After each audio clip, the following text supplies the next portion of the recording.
व्रज के प्रभाव के कारण इतना उन्मत्त हुआ है कि व्रज छोड़ने की उसके मन में इच्छा नहीं। जब सब लोग वहां देकर चले गए, भेंट धरते चले गए, तो उसने विचार किया कि भगवान श्री कृष्ण के पास क्या सोने की कमी है? जो सारे संसार को बांटता है द्वारिकाधीश, कैसे लोग हैं कि इसके पास सोने की माला चढ़ा के जाए? कैसे लोग हैं कि ये चांदी का एक सुंदर सा आभूषण चढ़ा के गए? जो सारे विश्व के उद्यानों के पुष्पों को सुरभि प्रदान करता है, उस परमात्मा को ये सुरभित पुष्पमाल अर्पित करके गए। ठीक ही होगा, लेकिन मैं क्या चढ़ाऊं? विचार करने लगा, जो वस्तुएं सब भगवान के पास हो वही क्या देना? जो भगवान के पास ना हो वो बड़ी देर तक विचार करता रहा। अब भगवान के पास क्या नहीं होगा, ये भी बड़ा कठिन है विचार करना। पर वाह अब्दुल रहीम खान खाना, तुमको भगवान का ये पता लग गया कि भगवान के पास क्या नहीं। उसने कहा, महाराज रत्नाकरस्तव गृहम गृहिणी च पद्मा। अगर मैं आपको रत्न दूं तो आप तो समुद्र में रहते ही हैं, रत्नाकर। रत्नाकरस्तव गृहम। और अगर आपको मैं लक्ष्मी प्रदान करूं तो लक्ष्मी तो आपके चरण दबाती। रत्नाकरस्तव गृहम गृहिणी च पद्मा किम देयमस्ति भवते जगदीश्वराय। हे जगदीश्वर, जगत की जितनी वस्तुएं वो तो सब आपकी बनाई हुई हैं, इसलिए मैं आपको क्या दूं? मैं बहुत विचार में पड़ गया। अत्यंत प्रसन्न होकर नृत्य करने लगा। उसने कहा, महाराज एक वस्तु आपके पास नहीं। आभीरवाम नयनाहृत मानसाय दत्तम मया मम मनो कृपया गृहाण। कहा, हे श्री कृष्ण श्याम सुंदर, आपका जो मन है ना, वो व्रज की व्रजांगनाओं ने चुरा लिया है, इसलिए आपके पास मन नहीं है। और मेरा मन मुझे बहुत तंग करता है, इसलिए भगवान मैं तो अपना मन ही आपके चरणों में समर्पित करता हूं। रत्नाकरस्तव गृहम गृहिणी च पद्मा किम देयमस्ति भवते जगदीश्वराय। आभीरवाम नयनाहृत मानसाय दत्तम मया मम मनो कृपया गृहाण। हे भगवान, कृपा करके आप मेरे मन को ग्रहण कर लीजिए। यहां भगवान ने कहा, श्रोत्रम चक्षुस्पर्शनम च रसनम घ्राणमेव च अधिष्ठाय मनश्चायम विषयानुपसेवत। संसार की जितने वस्तुओं का सेवन किया जाता है वो मन के द्वारा किया जाता है। बहुत अच्छा भोजन बनाया है, अपने पुत्र को लाड़ लड़ाने वाली मां वात्सल्य से भरकर और उसके पास चांदी के कटोरे में भरकर खीर ले गई। कहा, बेटा खीर खा ले। बेटा कहता है, मुझे रात को बुखार था ना मां, मेरा मन नहीं करता है, इसलिए मैं इसे नहीं खाऊंगा। यदि मन ना हो तो आप 56 व्यंजन भी ले जाएं तो व्यक्ति नहीं खा सकता है। मन ना हो तो आपको संगीत के बहुत बड़े कार्यक्रम में बैठे हुए भी आपको एक भी पंक्ति प्रभावित नहीं कर सकती है। मन ना हो तो संसार के कितने भी अच्छे सुख प्राप्त हो, लेकिन आप उनमें उदासीन हो जाते हैं। समस्या भारतीय संस्कृति के ऋषियों ने बहुत खोज करने के बाद उसका एक बिंदु प्राप्त कर लिया, एक केंद्र प्राप्त कर लिया, और वो प्राप्त किया मन। और इस मन की साधना के लिए सारे कुछ कार्य किए जाते हैं। और दूसरी ओर यदि मानव का मन बहुत चंचल है तो उसे सारे संसार में केवल कामना की पूर्ति ही दिखाई पड़ती है। कोई एक ऐसा पक्षी होता है जिसे दिन में नहीं दिखाई पड़ता, कोई एक ऐसा पक्षी होता है जिसे रात्रि में नहीं दिखाई पड़ता, एक उल्लूक और चमगादड़ होता है उसे दिन में नहीं दिखाई पड़ता, कुछ भिन्न भिन्न पक्षी होते हैं उन्हें रात्रि में नहीं दिखाई पड़ता। लेकिन नीतिकार ने कहा, एक विचित्र प्राणी है, अपूर्वः कोपि कामान्धः दिवानक्तम न पश्यति। एक ऐसा पक्षी है जो निरंतर विहग बनकर सारे संसार के पदार्थों में उड़ता रहता है, और वो कामना से अंध व्यक्ति। अपूर्वः कोपि कामान्धो दिवानक्तम न पश्यति। न उसे दिन दिखता है न उसे रात्रि दिखती। सारे जीवन का प्रत्येक क्षण केवल एक बात के लिए समर्पित है, प्राप्त करो, प्राप्त करो, संग्रह करो, और संग्रह करने के बाद उसका उपभोग भी नहीं कर पाता कि उससे पहले उसका जीवन समाप्त हो जाता है। भगवान श्री कृष्ण इसीलिए बार बार मन को शुद्ध करने का संदेश देते हैं, मन को वश में करने की बात कहते हैं। और गोस्वामी तुलसीदास जी महाराज माया का संबंध मन तक ही बताते हैं। गो गोचर जहां लगी मन जाई, कि सो सब माया जाने भाई। गोस्वामी जी से किसी ने पूछा कि महाराज माया कहां तक है, तो उन्होंने कहा इंद्रियां और इंद्रियों का विस्तार, ये जहां तक जाता है वहीं तक सारा संसार ये दिखाई पड़ता है। इसलिए श्रीमद् भगवत गीता और अन्य शास्त्र व्यक्ति को बार बार ये सचेत कर रहे हैं कि आप जगत में रहें। जगत को मिथ्या बताने का अर्थ ये नहीं कि लोग यहां सब कुछ छोड़कर भाग जाएं, और यदि भाग भी जाएं तो संसार में बड़ी कठिनाई हो जाएगी। एक आदमी चला गया था उत्तरकाशी, सन्यासियों के रोज प्रवचन सुनते सुनते कुछ वैराग्य चढ़ गया। वैराग्य आ जाए बड़ी अच्छी बात है, लेकिन वैराग्य यदि चढ़ जाए तो बड़ी मुश्किल की बात है, क्योंकि जो बात चढ़ती है वो उतर भी जाती है।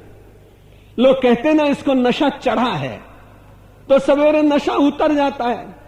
वैराग्य धीरे धीरे आए तो बड़ी अच्छी बात, लेकिन अचानक प्रवचन और कथा सुन के वैराग्य चढ़ गया तो समझ लेना कि उतरने ही वाला है।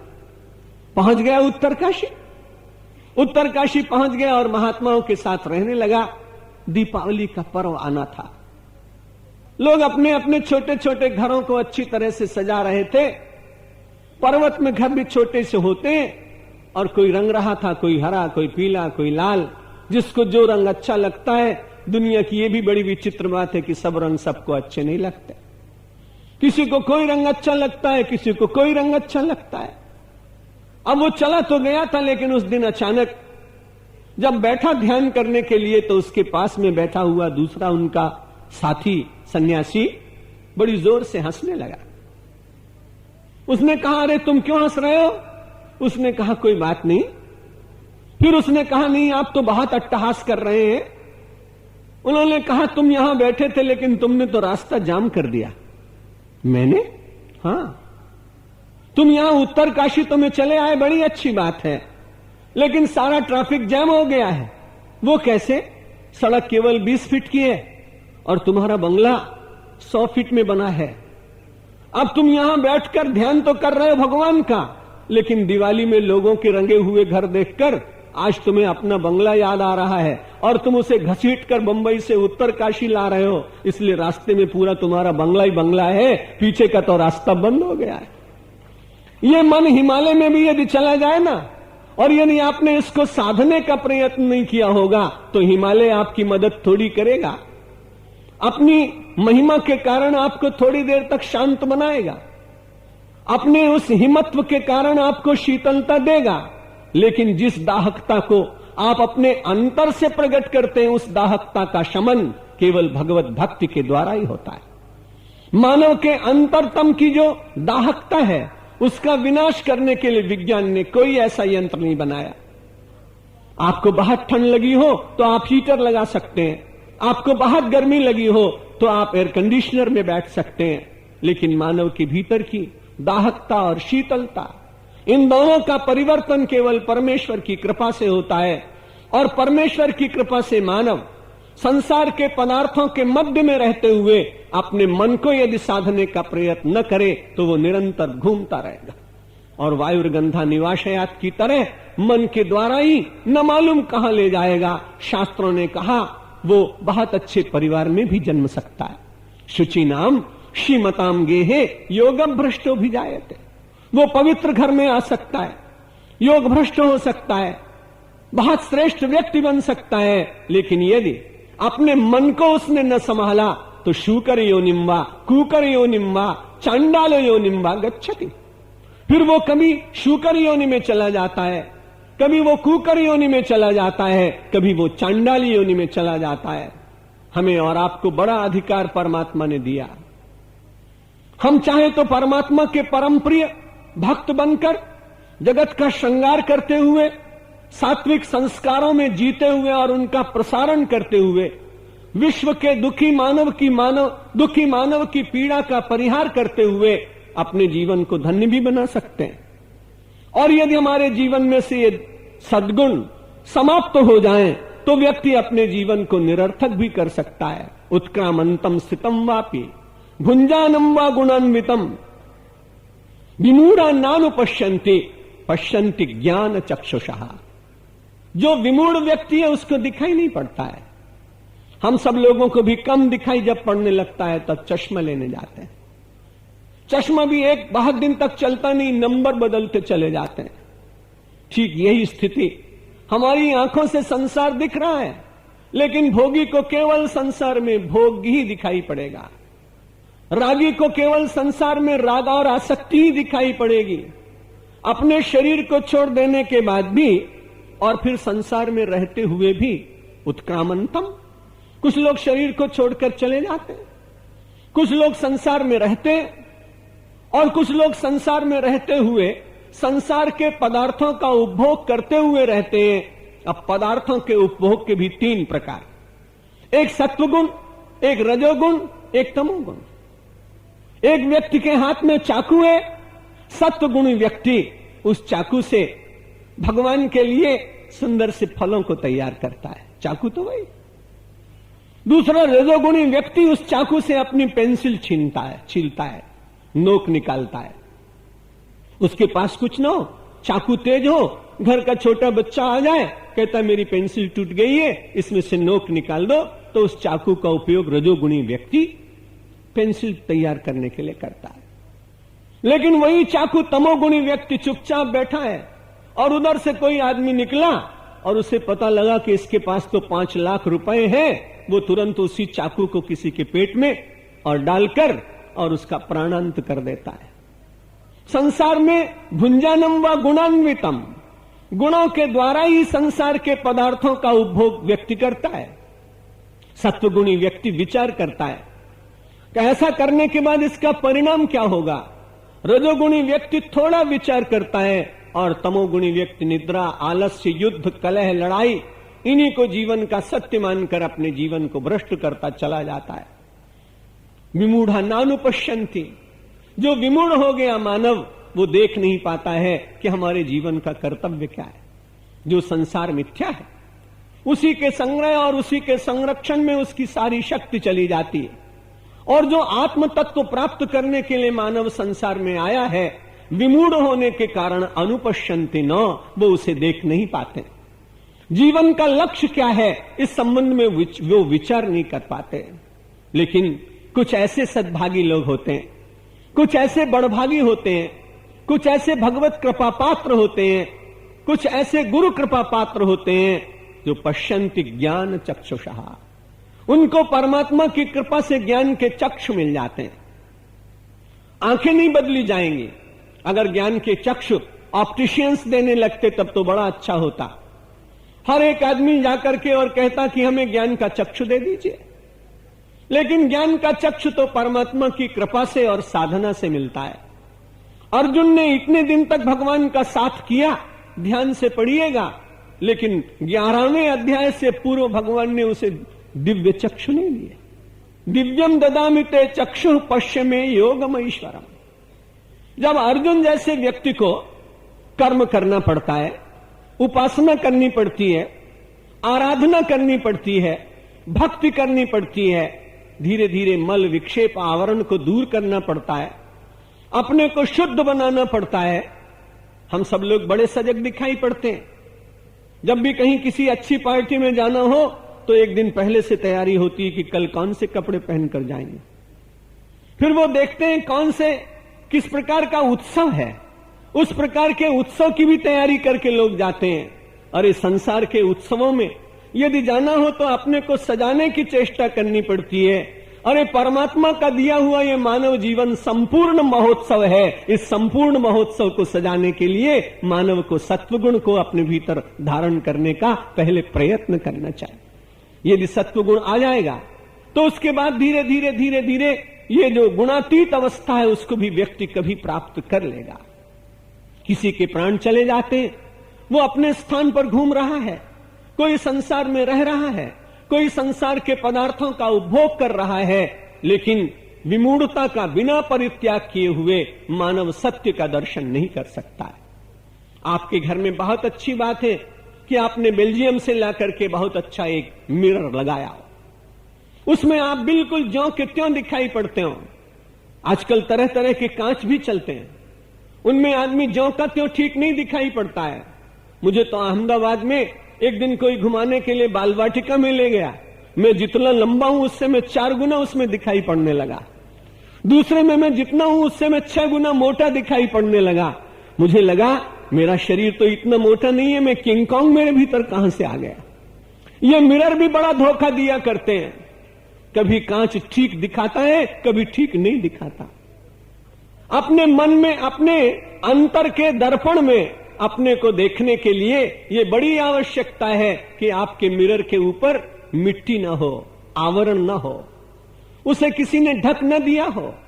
मन के अंतर के उस दर्पण को स्वच्छ करने के लिए गीता का स्वाध्याय, प्रातःकाल ध्यान, नित्य संध्या, अपने आसपास पड़ोस के गरीब लोगों के भीतर नारायण समझकर उनकी सहायता और सेवा करना, इससे धीरे धीरे जो अपना मन रूपी मुकुर मलिन हो गया है, उसमें राम रूप दिखाई नहीं पड़ रहा है, उसमें आत्मा का दर्शन नहीं हो रहा है।